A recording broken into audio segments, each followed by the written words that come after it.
हमारी मांगे हैं कि अगर 7वां चरण आ रहा है तो उससे पहले बिहार प्रारंभिक पात्रता परीक्षा का आयोजन किया जाए। सरकार हमारी मांगों को नहीं मानती है तो हम लोग आमरण अनशन पर बैठने के लिए एकदम मजबूर हो जाएंगे। जितने ज़्यादा लोग बेरोजगार रहेंगे तो जो पार्टी होंगी उनकी कार्यकर्ता की संख्याएं बढ़ती जाएंगी, क्योंकि वो लोग उसमें काम करेंगे। भोजपुरी है, मैथिली है या आपको और भी जो भी हमारा लैंग्वेज है उसको प्राथमिकता दी जाए। सबसे अच्छा है कि बहाली मत दो कि लड़का बेरोजगार बैठे रहे, अपना लाठी खाते रहे। कि बिहार सचिवालय हो, कोई भी एग्जाम आप सेंट्रल को दे दीजिए, आप बिहार में कोई एग्जाम ही मत कराइए, कंडक्ट ही कराइए। जो शिक्षा है वह शिक्षा का स्तर गिरा रहे ताकि यहाँ के बच्चे पढ़े नहीं। अगर बच्चे पढ़ेंगे तो वह अपना अधिकार मांगेंगे। जब तक जो है बीटेट का नोटिफिकेशन जारी नहीं होगा तब तक हम लोग का अनशन जारी रहेगा। चाहे इसके लिए मरना भी पड़ जाएगा तो मर के जाएंगे, लेकिन बीटेट लेके जाएंगे। आप देख रहे हैं बिहार इन शॉर्ट्स। मैं हूं आपके साथ रोहित।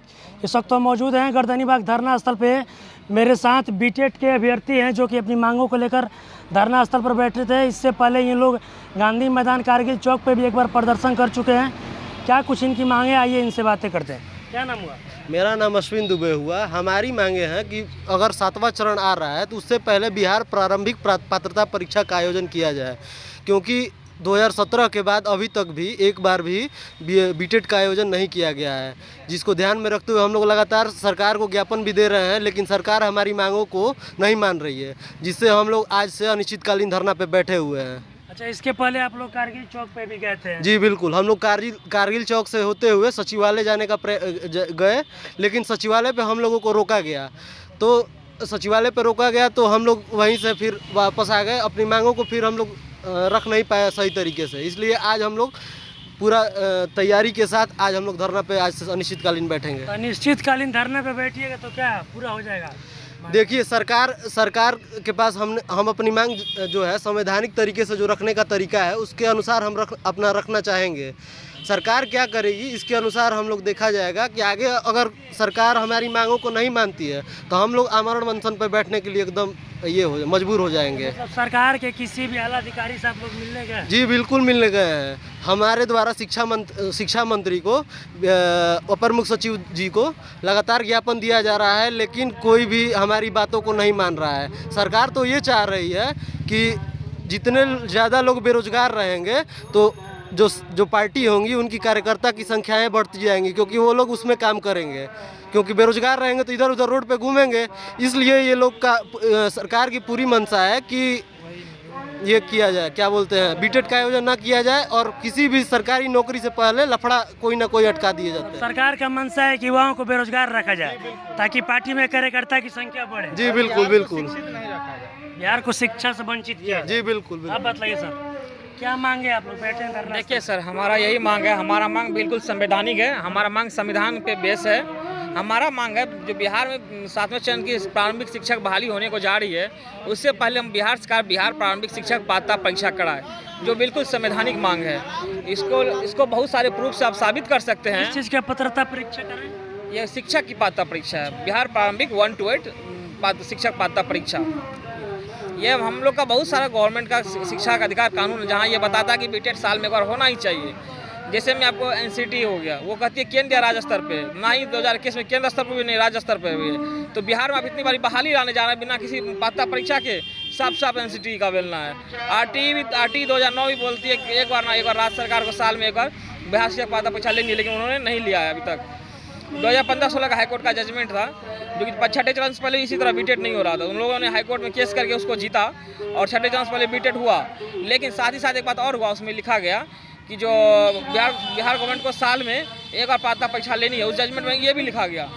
ठीक है सर, अब हम बोलते हैं, देखिए हमारे शिक्षा कानून जो है राइट टू एजुकेशन और 2020, उसमें ये है कि जो हमारा डोमेस्टिक लैंग्वेज, मतलब बोले तो क्या रीजनल लैंग्वेज जो है, तो जैसे कि भोजपुरी है, मैथिली है या आपको और भी जो भी हमारा लैंग्वेज है उसको प्राथमिकता दी जाए। बट सर सीटेट में तो ऐसा नहीं होता है। सीटेट में मात्र हिंदी, इंग्लिश और संस्कृत होता है। और सर बीटेट ही एक ऐसा है जो हमारे ये रीजनल लैंग्वेज को जोड़ती है। कब तक ये अनशन जारी रहेगा? जब तक सरकार नहीं मांगी तब तक जारी रहेगा। अच्छा, मतलब सरकार ऐसे क्यों करती है? हमेशा कभी स्टेट के अभ्यर्थी बैठते हैं धरना स्थल पे, गर्दनीबाग के, आप लोग बीटेट के। देखिए सरकार सोचती है हम बहाली देंगे, लड़का क्वालिफाई करेगा तो फिर नौकरी देंगे, नौकरी ज्वाइन करवाना पड़ेगा, फिर वेतन देना पड़ेगा, वेतन नहीं देंगे फिर धरना पड़ेगा। इससे अच्छा है कि बहाली मत दो कि लड़का बेरोजगार बैठे रहे, अपना लाठी खाते रहे, पानी का बौछार लेते रहे। आप कहते हैं हम सीटेट वाले को वेलकम है, तो आप केंद्र के तरह बहाली की आप ले रहे हैं, तो आप बिहार की बहाली को बंद कर दीजिए, सब सेंट्रल को सौंप दीजिए।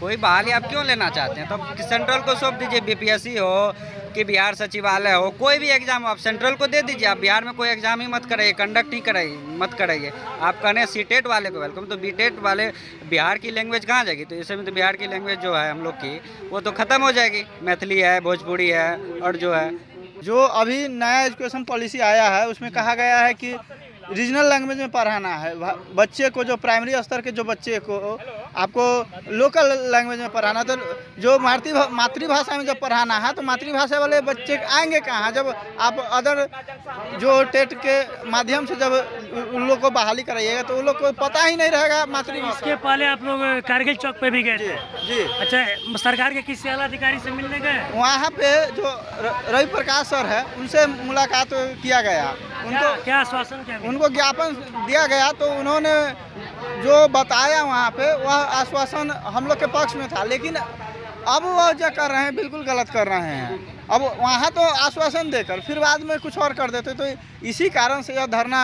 आखिर क्या वजह है कि मतलब सरकार यही चाह रही है कि बिहार में शिक्षा जो है, जो शिक्षा है वह शिक्षा का स्तर गिरा रहे, ताकि यहाँ के बच्चे पढ़े नहीं। अगर बच्चे पढ़ेंगे तो वह अपना अधिकार मांगेंगे, इसीलिए चाह रहे हैं कि शिक्षा व्यवस्था को चौपट करके रखा जाए, ताकि बच्चे जो है। क्या किया जा रहा है? क्या शिक्षा व्यवस्था को गुमराह किया जा रहा है, हम लोगों को भी गुमराह किया जा रहा है। 4 लाख विद्यार्थी हैं हम लोग, अभ्यर्थी हम लोग 4 लाख विद्यार्थी है, इसमें छात्र छात्राएं सभी लोग हैं। यहाँ पे जो सिस्टम है, गाइडलाइन है, वो गाइडलाइन के अनुसार प्रत्येक साल होना चाहिए। इसी आधार पर बिहार में शिक्षा की बहाली होती है, लेकिन यहाँ पे 2017 के बाद अभी तक कोई चर्चा में नहीं है, चर्चा का विषय नहीं है। इसी तरह से अपना बहाली ले रहा है, और सीटेट के अनुसार से वो केंद्र सीटेट पात्रता परीक्षा के अनुसार से वो अपना बोलिए कब तक अनशन जारी रहेगा? जब तक जो है बीटेट का नोटिफिकेशन जारी नहीं होगा तब तक हम लोग का अनशन जारी रहेगा। चाहे इसके लिए मरना भी पड़ जाएगा तो मर के जाएंगे, लेकिन बीटेट लेके जाएंगे। चलिए, तो अभी आपने सुना ये बीटेट के अभ्यर्थी थे, इनका कहना है कि मर जाएंगे लेकिन बीटेट लेकर जाएंगे। और इनका ये भी कहना है कि सरकार युवाओं को रोजगार से और शिक्षा से वंचित रखना चाहती है, इसलिए ताकि पार्टी के कार्यकर्ताओं की संख्या बढ़े और युवा रोजगार से वंचित रहेंगे तो पार्टी का झंडा लेकर रोड पे घूमेंगे। ऐसी तमाम खबरों के साथ मेरे साथ जुड़े रहें, तब तक के लिए धन्यवाद।